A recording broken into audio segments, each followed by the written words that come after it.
بسم اللہ الرحمن الرحیم۔ شروع کرتا ہوں اللہ کے نام سے جو بے انتہا مہربان نہایت رحم کرنے والے ہیں۔ الحمد لله الذي له ما في السماوات وما في الأرض وله الحمد في الآخرة وهو الحكيم الخبير. يعلم ما يلج في الأرض وما يخرج منها وما ينزل من السماء وما يعرج فيها وهو الرحيم الغفور۔ تمام تعریفیں اس معبود برحق اللہ ہی کے لیے ہے جس کی ملکیت میں وہ سب کچھ ہے جو آسمانوں اور زمین میں ہے۔ آخرت میں بھی قابل تعریف اللہ ہی ہے۔ وہ بڑی حکمتوں والے اور پورے خبردار ہیں۔ جو زمین میں جائے اور جو اس سے نکلے، جو آسمان سے اترے اور جو چڑھ کر اس میں جائے، وہ سب سے باخبر ہے اور وہ مہربان نہایت بخشنے والے ہیں۔ سامعین، اب ان آیتوں کی تفصیل سماعت کیجیے۔ تمام تعریفیں اللہ ہی کے لیے ہیں۔ چونکہ دنیا اور آخرت کی سب نعمتیں رحمتیں اللہ تعالیٰ ہی کی طرف سے ہیں، ساری حکومتوں کے حاکم اللہ ہی ہیں، اس لیے ہر قسم کی ہر ایک تعریف و ثنا کے مستحق بھی وہی ہیں۔ وہی معبود برحق ہیں جس کے سوا کوئی لائق عبادت نہیں۔ اللہ ہی کے لیے دنیا اور آخرت کی حمد و ثنا سزاوار ہے۔ اللہ ہی کی حکومت ہے اور اللہ ہی کی طرف سب لوٹائے جاتے ہیں۔ زمین و آسمان میں جو کچھ ہے سب اللہ کے ماتحت ہے، جتنے بھی ہے سب اللہ کے غلام ہیں، اللہ کے قبضے میں ہیں، سب پر اللہ کا تصرف ہے۔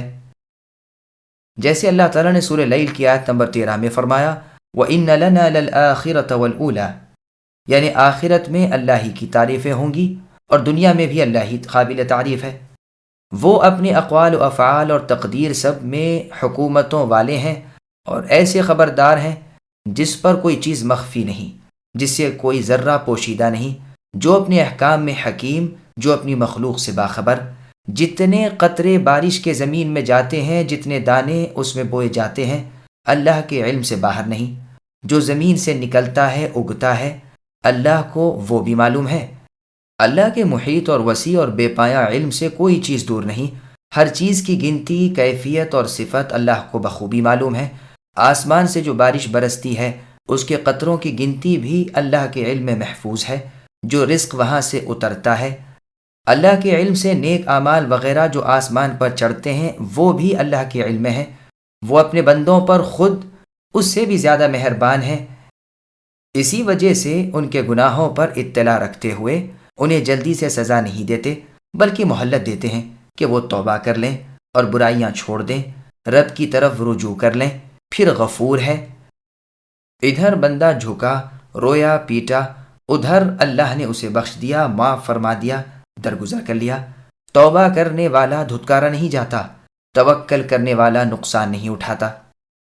اللہ ہمیں خوب توبہ کرنے والا اور اللہ ہی کی بزرگ اور بابرکت ذات پر کامل بھروسہ کرنے والا بنائے۔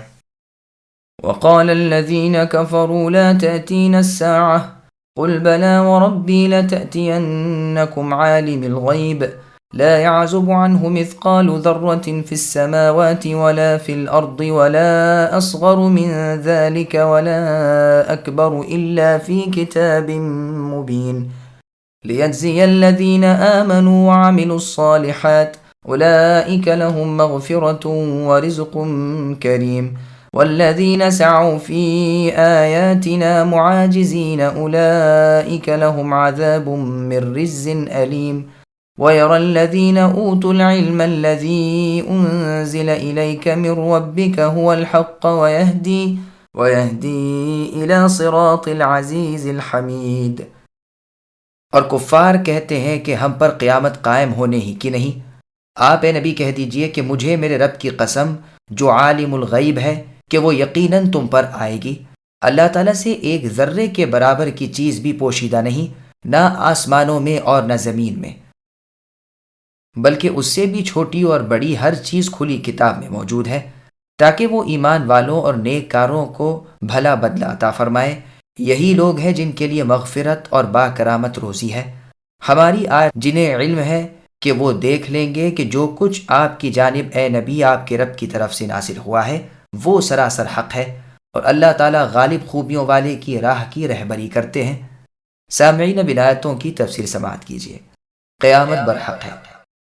پورے قرآن میں 3 آیتیں ہیں جہاں قیامت کے آنے پر قسم کھا کر بیان فرمایا گیا ہے۔ ایک تو سورہ یونس کی آیت نمبر 53 میں اللہ نے فرمایا وَيَسْتَنْبِئُونَكَ حَقٌّ هُوَ قُلْ إِي وَرَبِّي إِنَّهُ لَحَقٌّ وَمَا أَنْتُمْ بِمُعْجِزِينَ، یعنی لوگ آپ سے اے نبی دریافت کرتے ہیں کہ قیامت کا آنا حق ہی ہے۔ آپ کہہ دیجئے کہ ہاں ہاں، میرے رب کی قسم وہ یقیناً حق ہی ہے، اور تم اللہ تعالیٰ کو مغلوب نہیں کر سکتے۔ دوسری آیت یہی۔ تیسری آیت سورہ تغابن کی آیت نمبر 7 ہے، جس میں اللہ نے فرمایا زعم الذین کفروا ان لن یبعثوا قل بلی وربی لتبعثن، یعنی کفار کا خیال ہے کہ وہ قیامت کے دن اٹھائے نہ جائیں گے۔ اے نبی آپ کہہ دیجئے کہ ہاں میرے رب کی قسم تم ضرور اٹھائے جاؤ گے، پھر اپنے اعمال کی خبر دیے جاؤ گے، اور یہ تو اللہ تعالیٰ پر بالکل ہی آسان ہے۔ بس یہاں بھی کافروں کا انکار قیامت ذکر کر کے اپنے نبی محمد صلی اللہ علیہ وسلم کو ان کا جواب قسمیہ بتلا کر پھر اس کی مزید تاکید کرتے ہوئے فرماتے ہیں کہ وہ اللہ تعالیٰ جو عالم الغیب ہیں، جس سے کوئی ذرہ پوشیدہ نہیں، سب اللہ کے علم میں ہے، گو ہڈیاں سڑ گل جائیں، ان کے ریزے متفرق ہو جائیں، لیکن وہ کہاں ہیں، کتنے ہیں، سب اللہ تعالیٰ جانتے ہیں۔ وہ ان سب کے جمع کرنے پر بھی قادر ہے جیسے کہ پہلے انہیں پیدا کیا۔ وہ ہر چیز کے جاننے والے ہیں، اور تمام چیزیں اللہ کے پاس اللہ کی کتاب میں بھی لکھی ہوئی ہیں۔ پھر قیامت کی آنے کی حکمت بیان فرمائی کہ ایمان والوں کو ان کی نیکیوں کا بدلہ ملے، وہ مغفرت اور رزق کریم سے نوازے جائیں، اور جنہوں نے اللہ تعالیٰ کی باتوں سے ضد کی، رسولوں کی نہ مانی، انہیں بدترین اور سخت سزائیں ہوں۔ نیک کار مؤمن جزا اور بدکار کفار سزا پائیں گے۔ جیسے فرمایا جہنمی اور جنتی برابر نہیں، جنتی کامیاب اور مقصد ور ہیں۔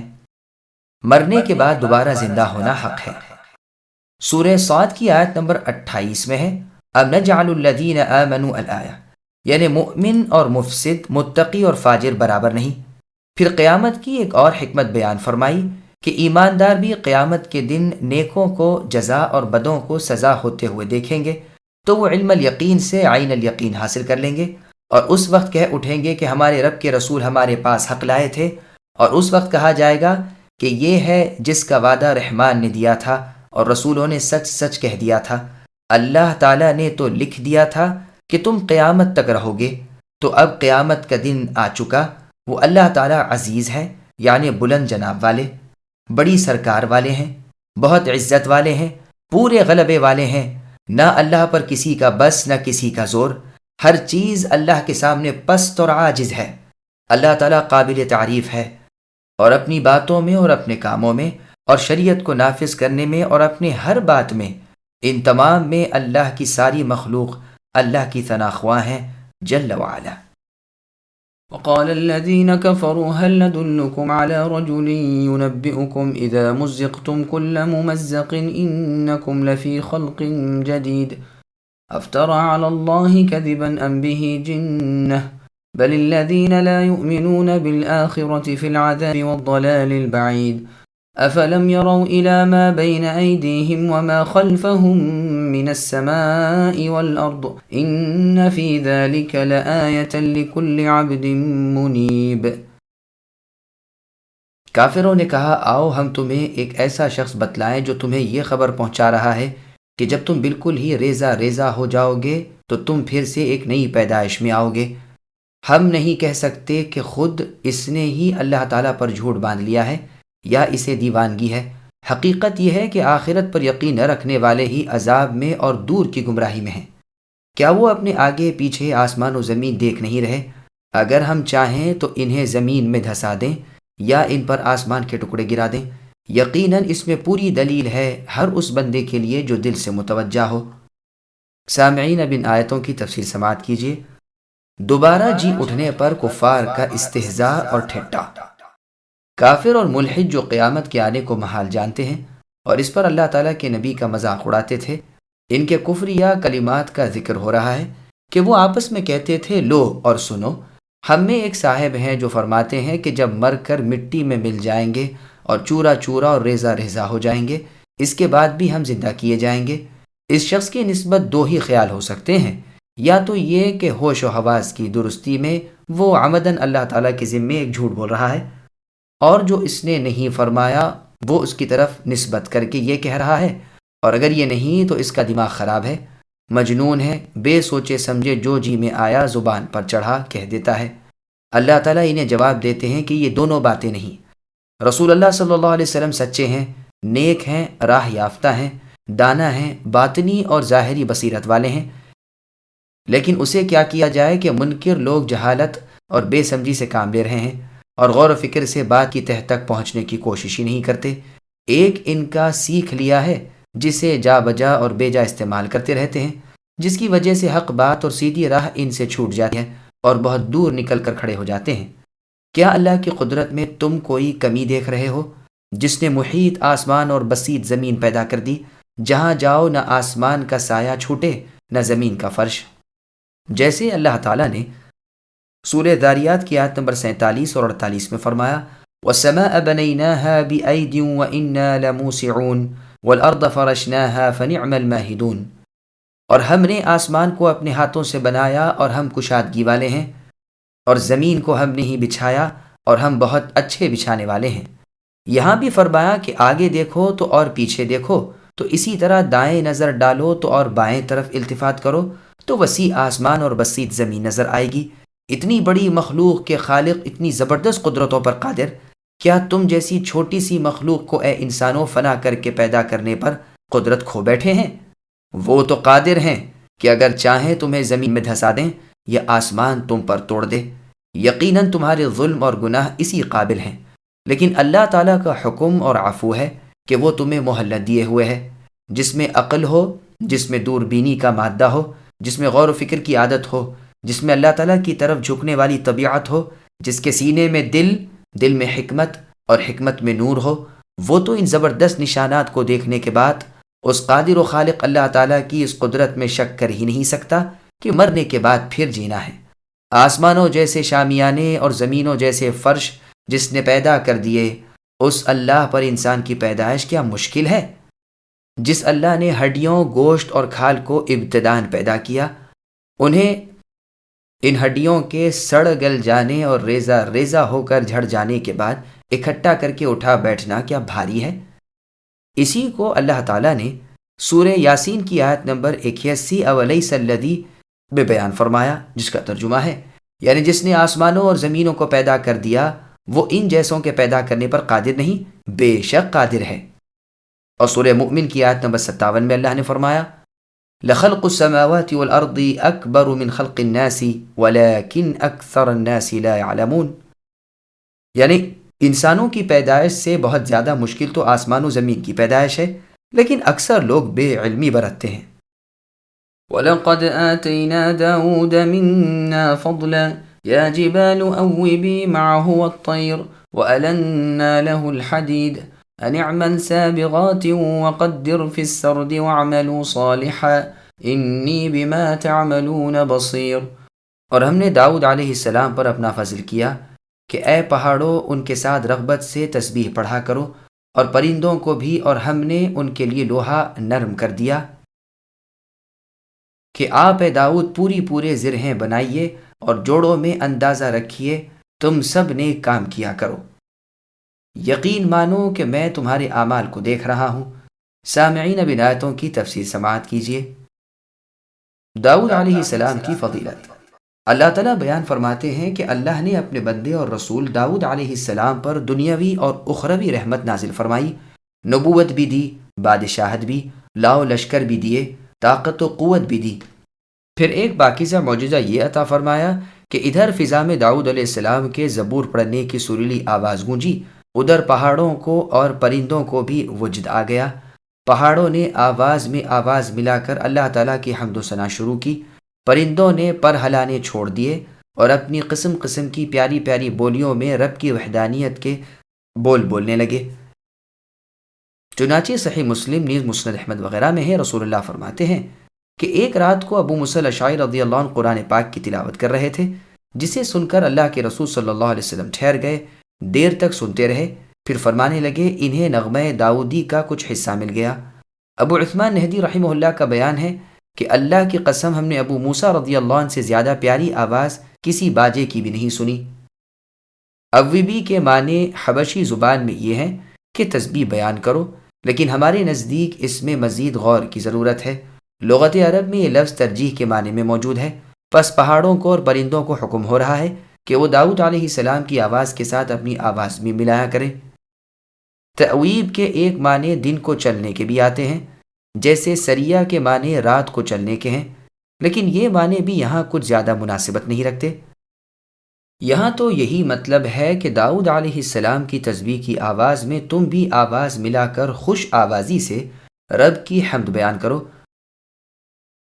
اور فضل داؤد علیہ السلام پر یہ ہوا کہ ان کے لیے لوہا نرم کر دیا گیا، نہ انہیں لوہے کو بھٹی میں ڈالنے کی ضرورت، نہ ہتھوڑے مارنے کی حاجت، ہاتھ میں آتے ہی ایسا ہو جاتا تھا جیسے دھاگے۔ یہ روایت تفسیر ابن جریر طبری کی ہے۔ اب اس لوہے سے بھی بفرمان الہی آپ زرہیں بناتے تھے، بلکہ یہ بھی کہا گیا ہے کہ دنیا میں سب سے پہلے زرہ آپ ہی نے ایجاد کی ہے۔ ہر روز ایک زرہ صرف بناتے 6000 درہم میں بک جاتی، 2000 گھر بار کے خرچ کے لیے رکھ چھوڑتے، 4000 لوگوں کے کھلانے پلانے میں صرف کر دیتے۔ زرہ بنانے کی ترکیب خود اللہ تعالیٰ کی سکھائی ہوئی تھی کہ کڑیاں ٹھیک ٹھیک رکھیں، حلقے چھوٹے نہ ہوں کہ ٹھیک نہ بیٹھیں، بہت بڑے نہ ہوں کہ ڈھیلا پن رہ جائے، بلکہ ناپ تول اور صحیح انداز سے حلقے اور کڑیاں ہوں۔ ابن عساکر کی تاریخ دمشق میں ہے کہ داؤد علیہ السلام بھیس بدل کر نکلا کرتے اور رعایا کے لوگوں سے مل کر ان سے اور باہر کے آنے جانے والوں سے دریافت فرماتے کہ داؤد کیسا آدمی ہے، لیکن ہر شخص کو تعریفیں کرتا ہوا ہی پاتے، کسی سے کوئی بات اپنی نسبت قابل اصلاح نہ سنتے۔ ایک مرتبہ اللہ تعالیٰ نے ایک فرشتے کو انسانی صورت میں نازل فرمایا۔ داؤد علیہ السلام کی ان سے بھی ملاقات ہوئی تو جیسے اوروں سے پوچھتے تھے ان سے بھی سوال کیا۔ انہوں نے کہا داؤد ہے تو اچھا آدمی، اگر ایک کمی اس میں نہ ہوتی تو کامل بن جاتا۔ آپ نے بڑی رغبت سے پوچھا کہ وہ کیا؟ فرمایا یہ کہ وہ اپنا بوجھ مسلمانوں کے بیت المال پر ڈالے ہوئے ہے، خود بھی اسی میں سے لیتا ہے اور اپنے اہل و عیال کو بھی اسی میں سے کھلاتا ہے۔ داؤد علیہ السلام کے دل میں بات بیٹھ گئی کہ یہ شخص ٹھیک کہتا ہے۔ اسی وقت اللہ تعالیٰ کی طرف جھک پڑے اور گریہ وزاری کے ساتھ دعائیں کرنے لگے کہ اے اللہ تعالیٰ مجھے کوئی کام کاج ایسا سکھا دیجئے جس سے میرا پیٹ بھر جایا کرے، کوئی صنعت اور کاریگری مجھے بتا دیجئے جس سے میں اتنا حاصل کر لیا کروں کہ وہ مجھے اور میرے بال بچوں کو کافی ہو جائے۔ اللہ تعالیٰ نے انہیں زرہیں بنانی سکھائیں اور پھر اپنی رحمت سے لوہے کو ان کے لیے بالکل نرم کر دیا۔ سب سے پہلے زرہیں آپ نے ہی بنائی ہیں۔ ایک زرہ بنا کر فروخت فرماتے اور اس کی قیمت کے 3 حصے کر لیتے، ایک اپنے کھانے پینے کے لیے، ایک صدقے کے لیے، ایک رکھ چھوڑنے کے لیے، تاکہ دوسری زرہ بنانے تک اللہ تعالیٰ کے بندوں کو دیتے رہیں۔ داؤد علیہ السلام کو نغمہ دیا گیا تھا، وہ محض بے نظیر تھا۔ اللہ تعالیٰ کی کتاب زبور پڑھنے کو بیٹھتے، آواز نکلتے ہی تمام وحشی درندے، پرندے، پہاڑ، کنکر سب وجد میں آ جاتے اور ہر چیز صبر و سکون کے ساتھ محویت کے عالم میں آپ کی آواز سے متاثر ہو کر کتاب اللہ زبور میں مشغول ہو جاتی۔ سارے باجے شیاطین نے نغمہ داؤدی سے نکال لے ہیں۔ آپ کی بے مثل خوش آوازی کی یہ چڑاونی نقلیں ہیں، یعنی آلات موسیقی، میوزیکل انسٹرومنٹ جو شیطانوں نے نکالے ہیں، اسی داؤد علیہ السلام کی سریلی آواز سے اس کو لیا ہے۔ اللہ ان شیاطین کو اور ان کے پیروکاروں کو ہلاک فرمائے جنہوں نے امت مسلمہ میں میوزک کے نت نئے طریقوں اور باجوں گاجوں کو عام رواج دے رکھا ہے۔ اپنی ان نعمتوں کو بیان فرما کر اللہ تعالیٰ حکم دیتے ہیں کہ اب تمہیں بھی چاہیے کہ نیک اعمال کرتے رہو، میرے فرمان کا خلاف نہ کرو۔ یہ بہت بری بات ہے کہ جس کے اتنے بڑے اور بے پایاں احسان ہوں اس کی فرما برداری ترک کر دی جائے۔ میں تمہارے اعمال کا نگران ہوں، تمہارا کوئی عمل چھوٹا بڑا نیک بد مجھ سے پوشیدہ نہیں۔ وَلِسُلَيْمَانَ الرِّيحَ غُدُوُّهَا شَهْرٌ وَرَوَاحُهَا شَهْرٌ وَأَسَلْنَا لَهُ عَيْنَ الْقِطْرِ وَمِنَ الْجِنِّ مَن يَعْمَلُ بَيْنَ يَدَيْهِ بِإِذْنِ رَبِّهِ وَمَن يَزِغْ مِنْهُمْ عَنْ أَمْرِنَا نُذِقْهُ مِنْ عَذَابِ السَّعِيرِ يَعْمَلُونَ لَهُ مَا يَشَاءُ مِن مَّحَارِيبَ وَتَمَاثِيلَ وَجِفَانٍ كَالْجَوَابِ وَقُدُورِ الرَّاسِيَاتِ اعملوا آل داود شکرا وقلیل من عبادی الشکور۔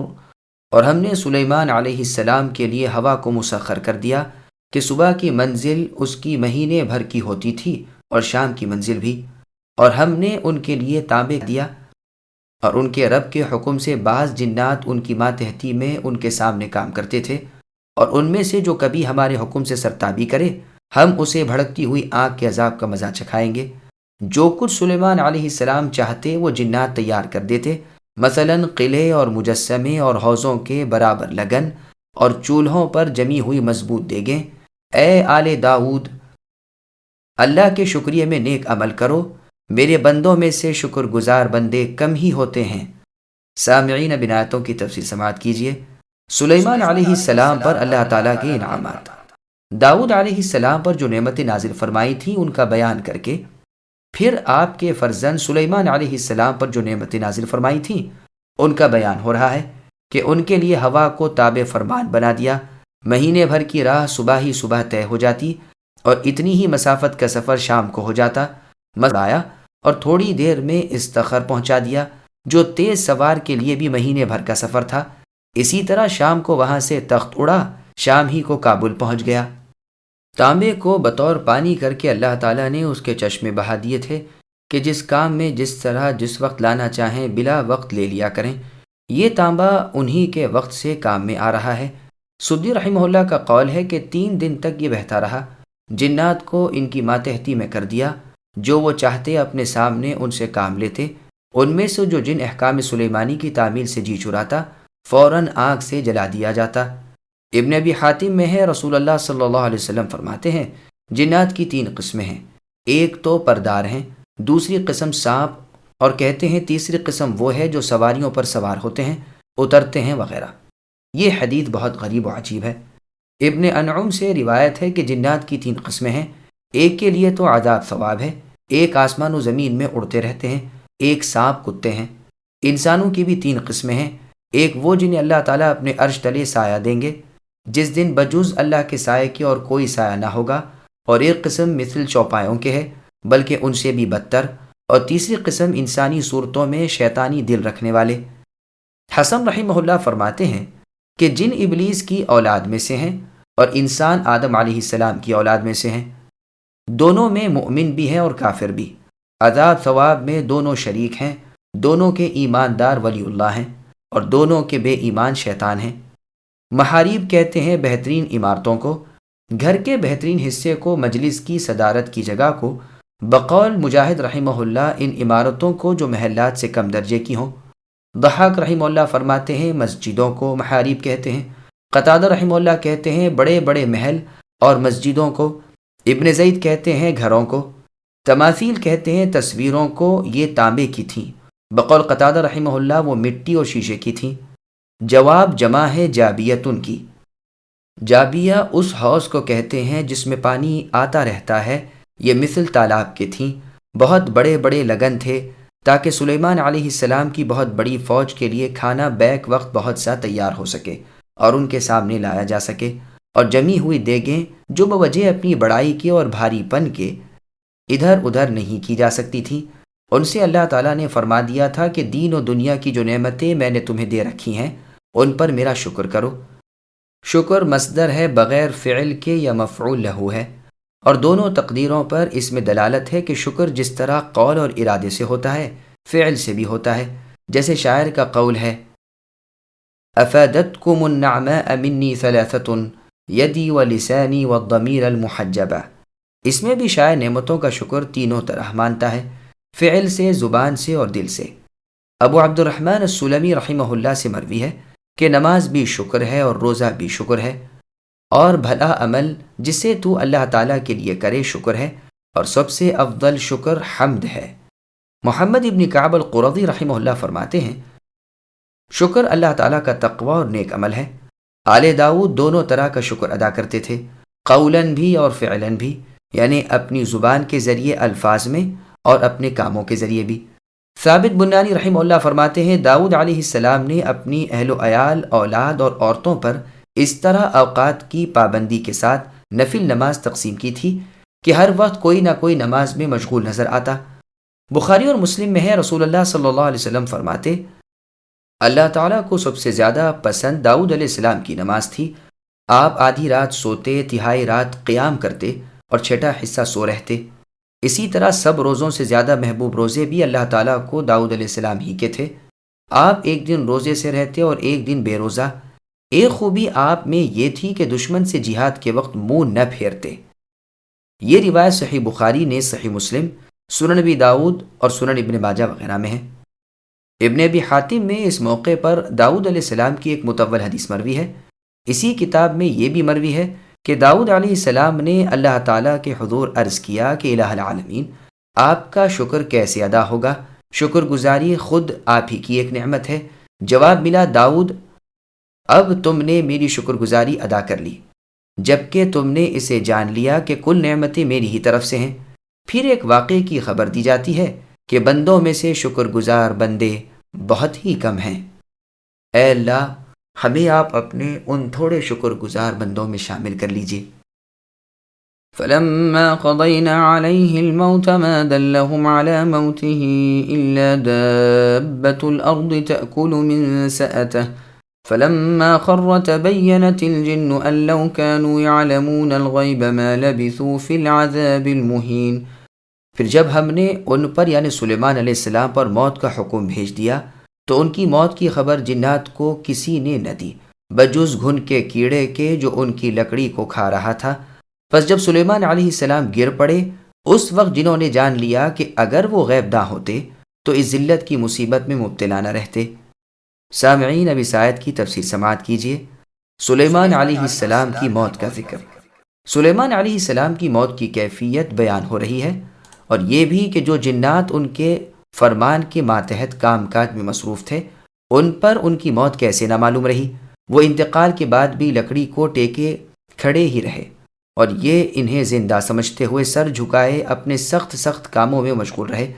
مجاہد رحمہ اللہ وغیرہ فرماتے ہیں تقریباً سال بھر اسی طرح گزرا۔ جس لکڑی کے سہارے آپ کھڑے تھے، جب اسے دیمک چاٹ گئی اور وہ کھوکھلی ہو گئی تو آپ گر پڑے۔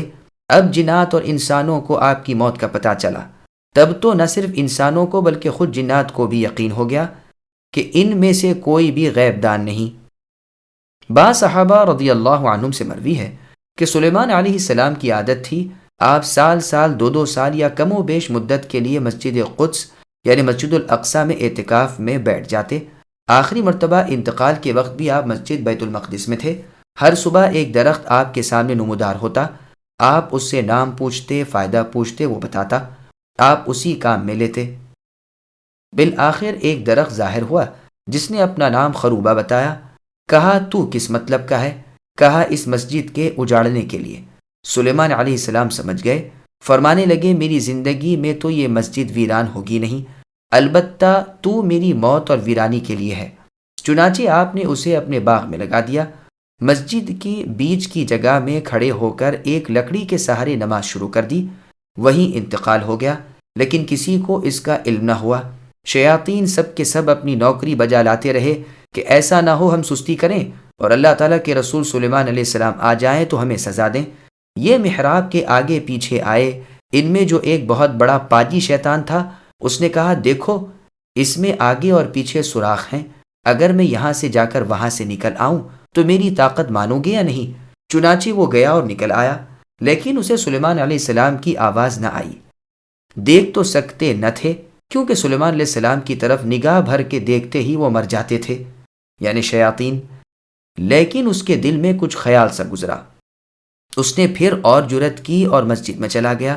دیکھا کہ وہاں جانے کے بعد بھی وہ نہ جلا تو اس کی ہمت اور بڑھ گئی، اور اس نے نگاہ بھر کر سلیمان علیہ السلام کو دیکھا تو دیکھا وہ گر پڑے ہیں اور انتقال فرما چکے ہیں۔ اب آ کر سب کو خبر کی۔ لوگ آئے، محراب کو کھولا تو واقعی اللہ کے نبی سلیمان علیہ السلام کو زندہ نہ پایا۔ آپ کو مسجد سے نکال لائے۔ مدت انتقال کا علم حاصل کرنے کے لیے انہوں نے اسی لکڑی کو دیمک کے سامنے ڈال دیا۔ ایک دن رات تک جس قدر دیمک نے اسے کھایا، اسے دیکھ کر اندازہ کیا تو معلوم ہوا کہ آپ کے انتقال کو پورا سال گزر چکا ہے۔ تمام لوگوں کو اس وقت کامل یقین ہو گیا کہ جنات جو بنتے تھے کہ ہم غیب کی خبریں جانتے ہیں، یہ محض ڈھونگ تھا، ورنہ سال بھر تک کیوں مصیبت پیٹتے رہتے۔ اس وقت سے جنات گھن کے کیڑے کو مٹی اور پانی لا دیا کرتے ہیں، گویا اس کا شکریہ ادا کرتے ہیں۔ کہا یہ بھی تھا کہ اگر تو کچھ کھاتا پیتا ہوتا تو ہم بہتر سے بہتر غذا تجھے پہنچاتے، لیکن ہے یہ سب باتیں بنی اسرائیل کے علماء کی، ان میں سے جو مطابق حق ہو قبول، خلاف حق ہو مردود، دونوں سے الگ ہوں وہ نہ تصدیق کے قابل نہ تکذیب کے، واللہ عالم۔ زید بن اسلم رحمہ اللہ سے مروی ہے کہ سلیمان علیہ السلام نے ملک الموت سے کہہ رکھا تھا کہ میری موت کا مجھے کچھ پہلے بتا دینا۔ ملک الموت نے یہی کہا تو آپ نے جنات کو بغیر دروازے کے ایک شیشے کا مکان بنانے کا حکم دیا اور اس میں ایک لکڑی پر ٹیک لگا کر نماز شروع کی۔ یہ موت کے ڈر کی وجہ سے نہ تھا۔ ملک الموت اپنے وقت پر آئے اور روح قبض کر گئے۔ پھر لکڑی کے سہارے آپ سال بھر تک اسی طرح کھڑے رہے۔ جنات ادھر ادھر سے دیکھ کر آپ کو زندہ سمجھ کر اپنے کاموں میں آپ کی ہیبت کی وجہ سے مشغول رہے، لیکن جو کیڑا آپ کی لکڑی کو کھا رہا تھا جب وہ آدھی کھا چکا تو اب لکڑی بوجھ نہ سہار کر سکی اور آپ گر پڑے۔ جنات کو آپ کی موت کا یقین ہو گیا اور وہ بھاگ کھڑے ہوئے، اور بھی بہت سے سلف سے یہ مروی ہے، واللہ اعلم۔ لقد كان لسبإ في مسكنهم آية جنتان عن يمين وشمال كلوا من رزق ربكم واشكروا له بلدة طيبة ورب غفور فأعرضوا فأرسلنا عليهم سيل العرم وبدلناهم بجنتيهم جنتين ذواتي أكل خمط وأثل وشيء من سدر قليل ذلك جزيناهم بما كفروا وهل نجازي إلا الكفور۔ بے شک قوم سبا کے لیے اپنی بستیوں میں اللہ تعالیٰ کی قدرت کی نشانیاں تھیں۔ ان کے دائیں بائیں دو باغ تھے۔ اپنے رب کی دی ہوئی روزی کھاؤ اور اللہ کا شکر ادا کرو، عمدہ شہر اور بخشنے والے رب۔ لیکن انہوں نے روگردانی کی تو ہم نے ان پر زور کی رو کا پانی کا نالا بھیج دیا، اور ہم نے ان کے ہرے بھرے باغوں کے بدلے دو ایسے باغ دیے جو بدمزہ میووں والے اور بکثرت جھاؤ اور کچھ بیری کے درختوں والے تھے۔ ہم نے ان کی ناشکری کا یہ بدلہ انہیں دیا۔ ہم ایسی سخت سزا بڑے بڑے ناشکروں ہی کو دیتے ہیں۔ سامعین، اب ان آیتوں کی تفصیل سماعت کیجیے۔ قوم سبا کا تذکرہ۔ قوم سبا ملک یمن میں رہتی تھی۔ تبع بھی ان میں سے ہی تھے، بلقیس بھی انہی میں سے تھی۔ یہ بڑی نعمتوں اور راحتوں میں تھے، چین آرام سے زندگی گزار رہے تھے۔ اللہ تعالیٰ کے رسول ان کے پاس آئے، انہوں نے شکر کرنے کی تلقین کی، رب کی وحدانیت کی طرف بلایا، اللہ کی عبادتیں سمجھائیں تو کچھ زمانے تک یوں ہی رہے، لیکن پھر جب کہ انہوں نے سرتابی اور روگردانی کی، احکام الہی بے پرواہی سے ٹال دیے، تو ان پر زور کا سیلاب آیا اور تمام ملک اور باغات اور کھیتیاں وغیرہ تاخت و تاراج ہو گئیں، جس کی تفصیل یہ ہے۔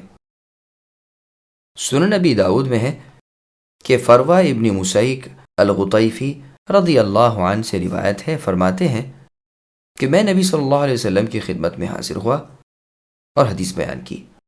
قوم میں سے ایک شخص نے کہا، اللہ کے رسول، آپ ہمیں بتائیں کہ سبا علاقے کا نام ہے یا عورت کا؟ رسول اللہ نے فرمایا، یہ علاقے کا نام ہے، نہ کسی عورت کا، بلکہ عرب کا ایک آدمی تھا جس کے 10 بیٹے تھے، جن میں سے 6 یمن چلے گئے تھے اور 4 نے ملک شام میں سکونت اختیار کر لی تھی۔ ایک اور مطول روایت میں اس آیت کے شان نزول کے متعلق اسی کے ساتھ ہے کہ فروہ رضی اللہ عنہ نے رسول اللہ سے کہا تھا کہ اللہ کے رسول، جاہلیت کے زمانے میں قوم سبا کی عزت تھی، مجھے اب ان کے ارتداد یعنی دین سے پھر جانے کا خوف ہے، تو اگر آپ اجازت دیں تو میں ان سے جہاد کروں۔ رسول اللہ نے فرمایا، ان کے بارے میں حکم نہیں دیا گیا۔ بس یہ آیت اتری، لیکن اس میں غرابت ہے۔ اس سے تو یہ پایا جاتا ہے کہ آیت مدنی ہے، حالانکہ صورت مکیہ ہے۔ محمد بن اسحاق سبا کا نسب نامہ اس طرح بیان کرتے ہیں، عبد الشمس ابن یثجب ابن عرب ابن قحطان۔ اسے سبا اس لیے کہتے ہیں کہ اسی نے سب سے پہلے عرب میں دشمن کے قید کرنے کا رواج نکالا، اور اسی نے سب سے پہلے مال غنیمت کو فوجوں میں تقسیم کرنے کا رواج ڈالا۔ اس وجہ سے اسے رائش بھی کہتے ہیں۔ مال کو ریش اور ریاش بھی عربی میں کہتے ہیں۔ یہ بھی مذکور ہے کہ اس بادشاہ نے رسول اللہ کے تشریف لانے سے پہلے ہی آپ کی پیش گوئی کی تھی کہ ملک کا مالک ہمارے بعد ایک نبی ہوگا جو حرم کی عزت کرے گا، اس کے بعد اس کے خلیفے ہوں گے جن کے سامنے دنیا کے بادشاہ سرنگو ہو جائیں گے، پھر ہم میں بھی بادشاہت آئے گی اور بنو قحطان کے نیک بادشاہ بھی ہوں گے۔ اس نبی کا نام احمد صلی اللہ علیہ وسلم ہوگا۔ کاش میں بھی ان کی نبوت کے زمانے کو پا لیتا تو ہر طرح کی خدمت کو غنیمت سمجھتا۔ لوگوں، جب بھی وہ اللہ تعالیٰ کے رسول ظاہر ہوں تو تم پر فرض ہے کہ ان کا ساتھ دو اور ان کے مددگار بن جاؤ، اور جو بھی آپ سے ملے اس پر میری جانب سے فرض ہے کہ وہ رسول اللہ کی خدمت میں میرا سلام پہنچا دے۔ اکلیل ہمدانی قحطان کے بارے میں 3 قول ہیں۔ ایک یہ کہ وہ ارم ابن سام ابن نوح کی نسل میں سے ہے، دوسرا یہ کہ وہ عابر یعنی ہود علیہ السلام کی نسل سے ہے، تیسرا یہ کہ اسماعیل ابن ابراہیم علیہ السلام کی نسل سے ہے۔ ان سب کو تفصیل کے ساتھ حافظ ابن عبد البر نے اپنی کتاب الانباہ میں ذکر کیا ہے۔ بعض روایتوں میں جو آیا ہے کہ سبا عرب میں سے تھا، اس کا مطلب یہ ہے کہ ان لوگوں میں سے جن کی نسل سے عرب ہوئے، ان کا نسل ابراہیمی میں سے ہونا مشہور نہیں، واللہ عالم۔ صحیح بخاری میں ہے، قبیلہ اسلم جب تیروں سے نشانہ بازی کر رہے تھے اور رسول اللہ ان کے پاس سے نکلے تو آپ نے فرمایا، اے اولاد اسماعیل، تیر اندازی کیے جاؤ، تمہارے والد بھی پورے تیر انداز تھے۔ اس سے تو معلوم ہوتا ہے کہ سبا کا سلسلہ نسبت خلیل الرحمن ابراہیم علیہ السلام تک پہنچتا ہے۔ اسلم انصار کا ایک قبیلہ تھا، اور انصار سارے کے سارے غسان میں سے ہیں، اور یہ سب یمنی تھے، سبا کی اولاد ہیں۔ یہ لوگ مدینے میں اس وقت آئے تھے جب سیلاب سے ان کا وطن تباہ ہو گیا۔ ایک جماعت یہاں آ کر بستی تھی، دوسری ملک شام چلی گئی۔ انہیں غسانی اس لیے کہتے ہیں کہ اسی نام کی پانی والی ایک جگہ پر یہ ٹھہرے تھے۔ یہ بھی کہا گیا ہے کہ یہ مشلل کے قریب ہے۔ حسان بن ثابت رضی اللہ عنہ کے شعر سے بھی اس کا ثبوت ہوتا ہے کہ ایک پانی والی جگہ یا اس کنویں کا نام غسان تھا۔ یہ جو رسول اللہ نے فرمایا کہ اس کی 10 اولادیں تھیں، اس سے مراد صلبی اولادیں نہیں، کیونکہ بعض 2 3 نسلوں بعد کے بھی ہیں، جیسے کہ کتب انساب میں موجود ہیں۔ یہ جو ملک شام اور ملک یمن میں جا کر آباد ہوئے، یہ بھی سیلاب کے آنے کے بعد کا ذکر ہے۔ بعض وہیں رہے، بعض ادھر ادھر چلے گئے۔ دیوار کا قصہ یہ ہے کہ ان کے دونوں جانب پہاڑ تھے، جہاں سے نہریں اور چشمے بہہ بہہ کر ان کے شہروں میں آتے تھے۔ اسی طرح نالے بھی اور دریا بھی ادھر ادھر سے آتے تھے۔ ان کے قدیمی بادشاہوں میں سے کسی نے ان دونوں پہاڑوں کے درمیان ایک مضبوط پشتہ بنوا دیا تھا، جس دیوار کی وجہ سے پانی ادھر ادھر ہو گیا تھا۔ خوبصورت دریا جاری رہا کرتا تھا، جس کے دونوں جانب باغات اور کھیتیاں لگا دی تھیں۔ پانی کی کثرت اور زمین کی عمدگی کی وجہ سے یہ خطہ بہت ہی زرخیز اور ہرا بھرا رہا کرتا تھا، یہاں تک کہ قتادہ رحمہ اللہ کا بیان ہے کہ کوئی عورت اپنے سر پر جھلی رکھ کر چلتی تھی، کچھ دور جانے تک وہ جھلی پھلوں سے بالکل بھر جاتی تھی۔ درختوں سے جو پھل خود بخود جھڑتے تھے وہ اس قدر کثرت سے ہوتے تھے کہ ہاتھ سے توڑنے کی حاجت نہیں پڑتی تھی۔ یہ روایت تفسیر ابن جریر طبری کی ہے۔ یہ دیوار معارب میں تھی جو صنعاء سے 3 منزل پر تھی اور سد معارب کے نام سے مشہور تھی۔ آب و ہوا کی عمدگی، صحت مزاج اور اعتدال عنایت الہی سے اس طرح تھا کہ ان کے ہاں مکھی، مچھر اور زہریلے جانور بھی نہ ہوتے تھے۔ یہ اس لیے تھا کہ وہ لوگ اللہ تعالیٰ کی توحید کو مانیں اور بدل و جان اللہ کی خلوص کے ساتھ عبادت کریں۔ یہ تھی وہ نشانی قدرت جس کا ذکر اس آیت میں ہے کہ دونوں پہاڑوں کے درمیان آباد بستی اور بستی کے دونوں طرف ہرے بھرے پھلدار باغات اور سرسبز کھیتیاں۔ ان سے اللہ تعالیٰ نے فرما دیا تھا کہ اپنے رب کی دی ہوئی روزیاں کھاؤ، پیو اور اللہ کے شکر میں لگے رہو، لیکن انہوں نے اللہ تعالیٰ کی توحید کو اور اللہ کی نعمتوں کے شکر کو بھلا دیا اور سورج کی پرستش کرنے لگے، جیسے کہ ہدہد نے سلیمان علیہ السلام کو خبر دی تھی۔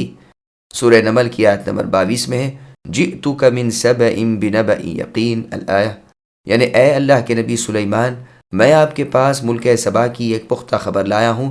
ایک عورت ان کی بادشاہت کر رہی ہے، جس کے پاس تمام چیزیں موجود، عظیم الشان تخت سلطنت پر وہ متمکن ہے۔ رانی اور اس کی رعایا سب سورج پرست ہیں۔ شیطان نے ان کی راہ مار رکھی ہے، بے راہ ہو رہے ہیں۔ مروی ہے کہ 12-13 پیغمبر ان کے پاس آئے تھے۔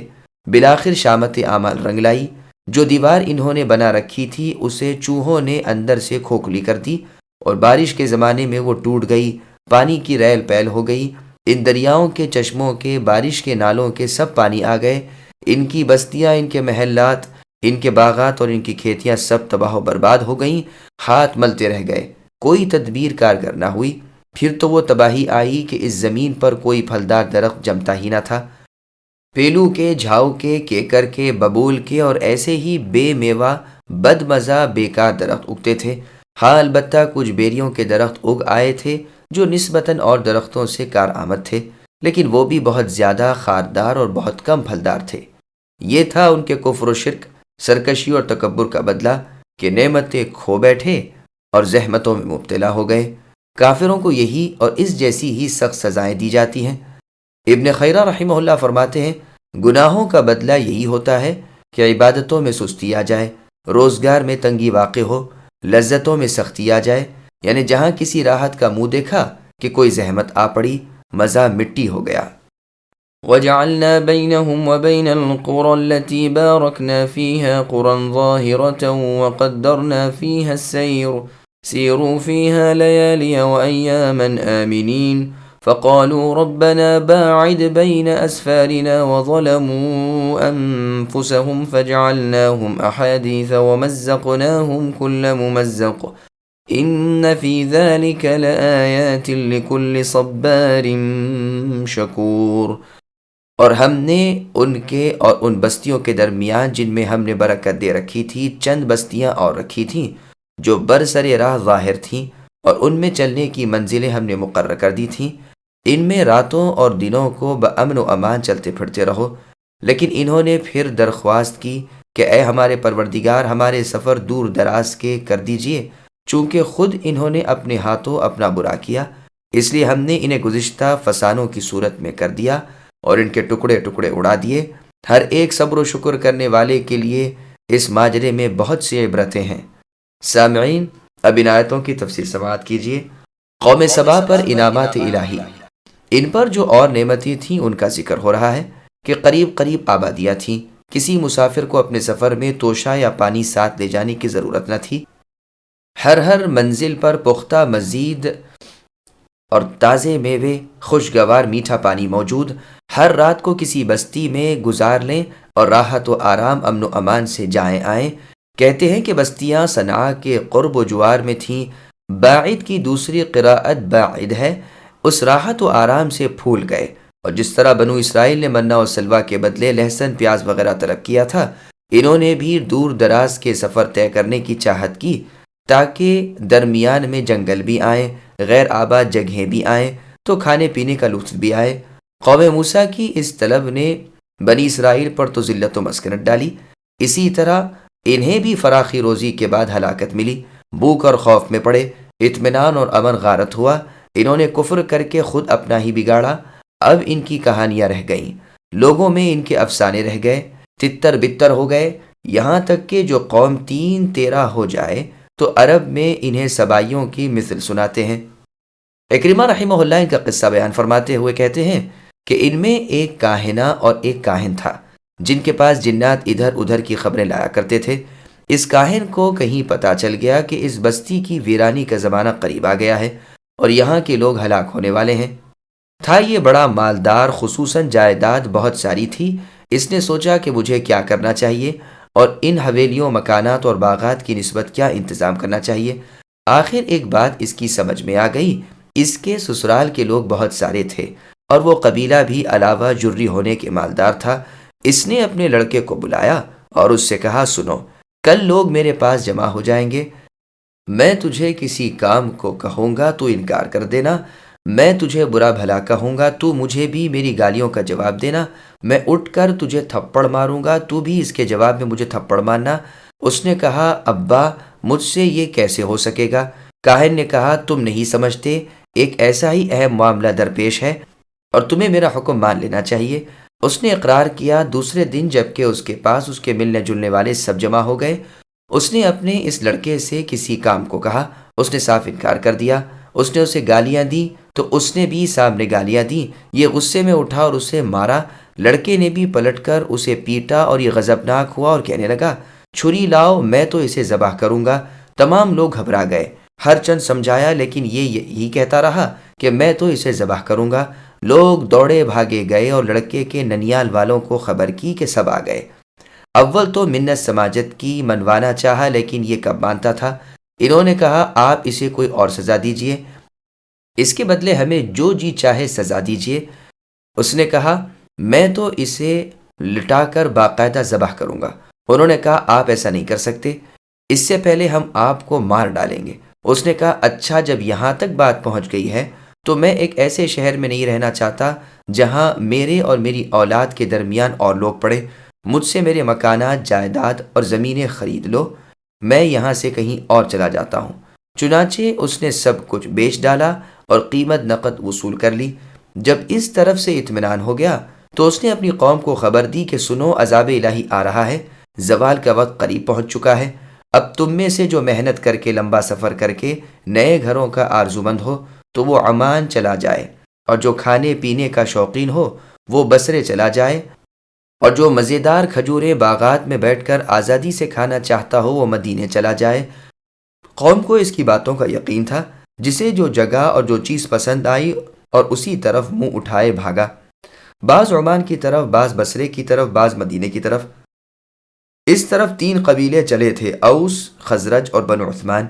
جب یہ لوگ بطن مر میں پہنچے تو بنو عثمان نے کہا ہمیں تو یہ جگہ بہت پسند ہے، اب ہم آگے نہیں جائیں گے۔ چنانچہ یہ یہیں بس گئے، اور اسی وجہ سے انہیں خزاعہ کہا گیا، کیونکہ وہ اپنے ساتھیوں سے پیچھے رہ گئے۔ اوس و خزرج برابر مدینہ پہنچی اور یہاں آ کر قیام کیا۔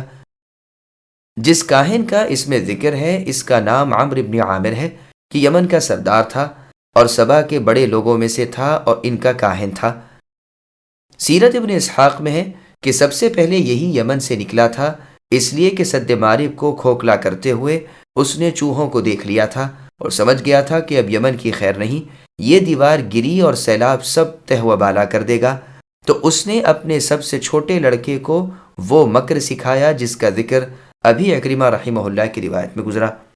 اس وقت اس نے غصے میں کہا کہ میں ایسے شہر میں رہنا پسند نہیں کرتا، میں اپنی جائیدادیں اور زمینیں اسی وقت بیچتا ہوں۔ لوگوں نے کہا عمرو کے اس غصے کو غنیمت جانو۔ چنانچہ سستا مہنگا سب کچھ بیچ ڈالا اور فارغ ہو کر چل پڑا۔ قبیلہ اسد بھی اس کے ساتھ ہو لیا۔ راستے میں عکا ان سے لڑے، برابر برابر کی لڑائی رہی، جس کا ذکر عباس ابن مرداس اسلمی کے شعروں میں بھی ہے۔ پھر یہ یہاں سے چل کر مختلف شہروں میں پہنچ گئے۔ آل جفنا ابن عمرو ابن عامر شام میں گئے، اوس و خزرج مدینہ منورہ میں، خزاعہ مر میں، ازد سرات مرات میں، ازد عمان میں۔ یہاں سیل آئی یعنی سیلاب آیا، اس نے معارب کے بند کو توڑ دیا۔ سدی نے اس قصے میں بیان کیا ہے کہ اس نے اپنے مقابلے کے لیے اپنے بیٹے کو نہیں بلکہ بھتیجے کو کہا تھا۔ بعض اہل علم کا بیان ہے کہ اس کی عورت نے جس کا نام طلیفہ تھا اپنی کہانت سے یہ بات معلوم کر کے سب کو بتلائی تھی۔ اور روایت میں ہے کہ عمان میں غسانی اور ازد بھی ہلاک کر دیے گئے۔ باوجود میٹھے اور ٹھنڈے پانی کی ریل پیل، پھلوں اور کھیتوں کے بے شمار روزی کے سیل عرم سے یہ حالت ہو گئی کہ ایک ایک لقمے کو اور ایک ایک بوند پانی کو ترس گئے۔ یہ پکڑ اور عذاب، یہ تنگی اور سزا جو انہیں پہنچی، اس سے ہر صابر و شاکر عبرت حاصل کر سکتا ہے کہ اللہ تعالیٰ کی نافرمانیاں کس طرح انسان کو گھیر لیتی ہیں، عافیت کو ہٹا کر آفت کو لے آتی ہیں۔ مصیبتوں پر صبر، نعمتوں پر شکر کرنے والے اس میں دلائل قدرت پائیں گے۔ چنانچہ مسند احمد میں ہے، رسول اللہ صلی اللہ علیہ وسلم فرماتے ہیں اللہ تعالیٰ نے مومن کے لیے تعجبناک فیصلہ کیا ہے، اگر اسے راحت ملے اور یہ شکر کرے تو اجر پائے، اور اگر اسے مصیبت پہنچے اور صبر کرے تو اجر پائے۔ غرض مومن کو ہر حالت پر اجر و ثواب ملتا ہے، اس کا ہر کام نیک ہے، یہاں تک کہ محبت کے ساتھ جو لقمہ اٹھا کر یہ اپنی بیوی کے منہ میں دے، اس پر بھی اسے ثواب ملتا ہے۔ بخاری اور مسلم میں ہے، رسول اللہ صلی اللہ علیہ وسلم فرماتے ہیں تعجب ہے کہ مومن کے لیے اللہ تعالیٰ کی ہر قضا یعنی فیصلہ بھلائی کے لیے ہی ہوتا ہے، اگر اسے راحت اور خوشی پہنچتی ہے تو شکر کے بھلائی حاصل کرتا ہے، اور اگر برائی اور غم پہنچتا ہے تو یہ صبر کرتا ہے اور بدلہ حاصل کرتا ہے۔ یہ نعمت تو صرف مومن کو ہی حاصل ہے کہ جس کی ہر حالت بہتری اور بھلائی والی ہے۔ مطرف ابن عبداللہ ابن شخیر رحمہ اللہ فرماتے ہیں صبر و شکر کرنے والا بندہ کتنا اچھا ہے کہ جب اسے نعمت ملے تو شکر کرے اور جب زحمت پہنچے تو صبر کرے۔ وَلَقَدْ صَدَّقَ عَلَيْهِمْ إِبْلِيسُ ظَنَّهُ فَاتَّبَعُوهُ إِلَّا فَرِيقًا مِّنَ الْمُؤْمِنِينَ وما كان له عليهم من سلطان إلا لنعلم من يؤمن بالآخرة ممن هو منها في شك وربك على كل شيء حفيظ۔ اور شیطان نے ان کے بارے میں جو سوچ رکھا تھا اسے سچا کر دکھایا، یہ لوگ سب کے سب اس کے تابعدار بن گئے سوائے مومنوں کی جماعت کے۔ شیطان کا ان پر کوئی زور اور دباؤ نہ تھا مگر تاکہ ہم ان لوگوں کو جو آخرت پر ایمان رکھتے ہیں ان لوگوں میں ممتاز طور پر ظاہر کر دیں جو اب سے شک میں ہیں، اور آپ کے رب اے نبی ہر چیز پر نگہبان ہیں۔ سامعین، اب آیتوں کی تفصیل سماعت کیجیے۔ شیطان کا بہکاوا۔ سبا کے قصے کے بیان کے بعد شیطان کے اور مریدوں کا عام طور پر ذکر فرماتے ہیں کہ وہ ہدایت کے بدلے ضلالت، بھلائی کے بدلے برائی لے لیتے ہیں۔ ابلیس نے اللہ تعالیٰ کی رحمت سے محروم ہو کر جو کہا تھا کہ میں آدم علیہ السلام کی اور اولاد کو ہر طرح برباد کرنے کی کوشش کروں گا اور بجز تھوڑی سی جماعت کے باقی کے سب لوگوں کو آپ کی اے اللہ سیدھی راہ سے بھٹکا دوں گا، اس نے یہ کر دکھایا اور اولاد آدم کو اپنے پنجے میں پھانس لیا۔ جب آدم علیہ السلام و حوا علیہ السلام اپنی خطا کی وجہ سے جنت سے اتار دیے گئے اور ابلیس لعین بھی ان کے ساتھ اترا، اس وقت وہ بہت خوش تھا اور جی میں اٹھلا رہا تھا کہ انہیں میں نے بہکا لیا تو ان کی اولاد کو تباہ کر دینا تو میرے بائیں ہاتھ کا کھیل ہے۔ اس خبیث کا قول تھا کہ میں ابن آدم کو سبز باغ دکھاتا رہوں گا، غفلت میں رکھوں گا، طرح طرح سے دھوکے دوں گا اور اپنے جال میں پھنسائے رکھوں گا، جس کے جواب میں اللہ جل جلالہ نے فرمایا تھا مجھے بھی اپنی عزت کی قسم، موت کے غرغرے سے پہلے جب کبھی وہ یعنی اولاد آدم توبہ کرے گا تو فوراً میں اسے قبول کر لوں گا، وہ مجھے جب پکارے گا میں اس کی طرف متوجہ ہو جاؤں گا، مجھ سے جب کبھی وہ توبہ کرے گا میں فوراً قبول کر لوں گا، وہ مجھے جب پکارے گا میں اس کی طرف متوجہ ہو جاؤں گا، مجھ سے جب کبھی جو کچھ مانگے گا میں اسے دوں گا، مجھ سے جب وہ بخشش طلب کرے گا میں اسے بخش دوں گا۔ اس کا کوئی غلبہ، حجت، زبردستی، مار پیٹ انسان پر نہ تھی، صرف دھوکہ، فریب اور مکر بازی تھی جس میں یہ سب پھنس گئے۔ اس میں حکمت الہی یہ تھی کہ مومن و کافر ظاہر ہو جائیں، حجت الہی ختم ہو جائے، آخرت کو ماننے والے شیطان کی نہیں مانیں گے، اس کے منکر رحمان کی اتباع نہیں کریں گے۔ اللہ تعالیٰ ہر چیز پر نگہبان ہے۔ مومنوں کی جماعت اللہ کی حفاظت کا سہارا لیتی ہے، اس لیے ابلیس ان کا کچھ بگاڑ نہیں سکتا، اور کافروں کی جماعت خود اللہ تعالیٰ کو چھوڑ دیتی ہے، اس لیے ان پر سے اللہ تعالیٰ کی نگہبانی ہٹ جاتی ہے اور وہ شیطان کی ہر فریب کا شکار بن جاتے ہیں۔ قل ادعوا الذين زعمتم من دون الله لا يملكون مثقال ذرة في السماوات ولا في الأرض وما لهم فيهما من شرك وما له منهم من ظهير ولا تنفع الشفاعة عنده إلا لمن أذن له حتى إذا فزع عن قلوبهم قالوا ماذا قال ربكم قالوا الحق وَهُوَ الْعَلِيُّ الْكَبِيرُ۔ اے نبی کہہ دیجئے کہ اللہ تعالیٰ کے سوا جن جن کا تمہیں گمان ہے سب کو پکار لو، نہ تو ان میں سے کسی کو آسمانوں اور زمینوں میں سے ایک ذرے کا اختیار ہے، نہ ان کا ان میں کوئی حصہ ہے، نہ ان میں سے کوئی اللہ تعالیٰ کا مددگار ہے۔ درخواست شفاعت بھی اللہ کے پاس کچھ نفع نہیں دیتی بجز ان کے جن کے لیے اجازت ہو جائے، یہاں تک کہ جب ان کے دلوں سے گھبراہٹ دور کر دی جائے گی تو پوچھتے ہیں تمہاری پروردگار نے کیا فرمایا؟ جواب دیتے ہیں کہ حق فرمایا اور وہ بلند و بالا اور بہت بڑے ہیں۔ سامعین، اب آیتوں کی تفصیل سماعت کیجیے۔ سب اختیارات اللہ تعالیٰ ہی کے پاس ہیں۔ بیان ہو رہا ہے کہ اللہ تعالیٰ اکیلے ہیں، ایک ہیں، تنہا ہیں، فرد ہیں، بے نیاز ہیں، اللہ کے سوا کوئی معبود برحق نہیں ہے، وہ بے نظیر، بے شریک اور بے مثل ہے۔ اللہ کا کوئی شریک نہیں، ساتھی نہیں، مشیر نہیں، وزیر نہیں، مددگار و پشتیبان نہیں۔ پھر ضد کرنے والا اور خلاف کہنے والا تو کہاں؟ جن جن کو پکارا کرتے ہو پکار کر دیکھ لو، معلوم ہو جائے گا کہ ایک ذرے کے بھی مختار نہیں، محض بے بس اور بالکل محتاج و عاجز ہیں، نہ زمینوں میں ان کی کچھ چلے نہ آسمانوں میں، جیسے اللہ تعالیٰ نے سورہ فاطر کی آیت نمبر 13 میں فرمایا والذین تدعون من دونہ ما یملکون من قطمیر، کہ اے کافروں اور مشرکو، جن جن کو تم اللہ کے علاوہ پکار رہے ہو وہ تو ایک کھجور کے چھلکے کے بھی مالک نہیں، اور یہی نہیں کہ انہیں خود اختیاری حکومت نہ ہو، نہ صحیح شرکت کے طور پر بھی نہیں، نہ اللہ تعالیٰ ان سے اپنے کسی کام میں مدد دیتے ہیں، بلکہ یہ سب کے سب فقیر اور محتاج ہیں اللہ کے در کے غلام اور اللہ کے بندے ہیں۔ اللہ کی عظمت و کبریائی، عزت و بڑائی ایسی ہے کہ بغیر اللہ کی اجازت کے کسی کی جرأت نہیں کہ اللہ کے سامنے کسی کی سفارش کے لیے بھی لب ہلا سکے، جیسے اللہ نے سورہ بقرہ کی آیت نمبر 255 میں فرمایا، من ذا الذی یشفع عنده الا باذنہ، کہ کون ہے جو اللہ کے سامنے کسی کی سفارش بغیر اللہ کی رضامندی کے اور اجازت کے کر سکے۔